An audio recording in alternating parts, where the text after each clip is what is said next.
زندگی میں کامیابی حاصل کرنی ہے تو طریقے بدلو، ارادے نہیں۔ یہ تو جگ کی ریت ہے کہ من کے جیتے جیت جاتے ہیں اور من کے ہارے ہار جاتے ہیں۔ اگر ہم کبھی کسی کی محنت کو جج کرنے لگیں تو سب سے زیادہ اس بات کو سوچیں گے کہ مزدوری کرنے والا انسان سب سے زیادہ محنتی ہے، نہ کہ وہ شخص جو اے سی روم میں بیٹھ کر لوگوں سے کام کرواتا ہے۔ ایک مزدور کی محنت سب سے زیادہ ہوتی ہے۔ اگر ہم یہ دیکھیں کہ کامیاب انسان کون ہوتا ہے تو ہم ایک کمپنی کے مالک کو کامیاب انسان بولیں گے۔ کیا کبھی یہ سوچا ہے کہ کمپنیوں کے مالکوں کو کام کرنے سے ڈبل حاصل کیوں ہوتا ہے، جو کہ ایک مزدور کو دن بھر کام کر کے بھی وصول نہیں ہوتا؟ اسے میں ایک چھوٹی سی کہانی سے سمجھانے کی کوشش کرتا ہوں۔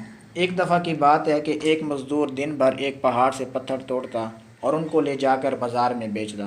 اس کی دن بھر کی محنت سے اس کا گھر بھی نہیں چل سکتا تھا۔ ایک دن اس کی نظر سونار کی ایک دکان پر پڑی۔ اس نے دیکھا کہ سونار کے پاس بہت چمکدار پتھر ہیں اور وہ قیمتی زیورات پر لگے ہوئے ہیں، اور یہ وہی پتھر ہیں جو وہ پہاڑوں سے توڑ کر آتا تھا۔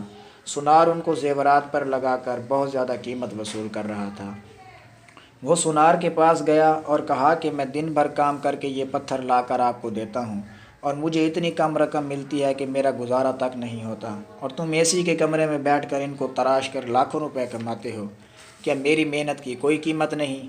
سونار نے اسے بتایا کہ کسی چیز کی قیمت اس کے حاصل کرنے سے نہیں بلکہ اس کو خوبصورت بنانے سے وصول ہوتی ہے۔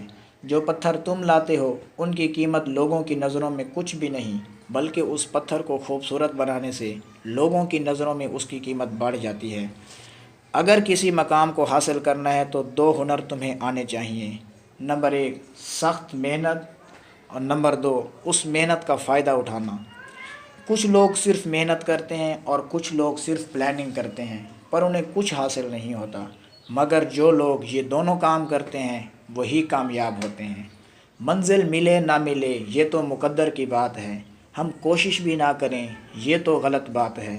ہمیشہ اپنی سخت محنت اور بہتر پلاننگ کے ساتھ منزل کی طرف بڑھتے جاؤ، تم ایک دن ضرور کامیاب ہو جاؤ گے۔ تمہاری سخت محنت اور بہتر پلاننگ ہی تمہاری محرومیوں کو کم کرنے کی دوا ہے۔ اگر محنت کرتے ہو اور اس محنت کا استعمال نہیں جانتے تو تمہاری محنت بھی اسی مزدور کی طرح ہے جو دن بھر محنت تو کرتا ہے مگر اپنی ضروریات پوری نہیں کر سکتا۔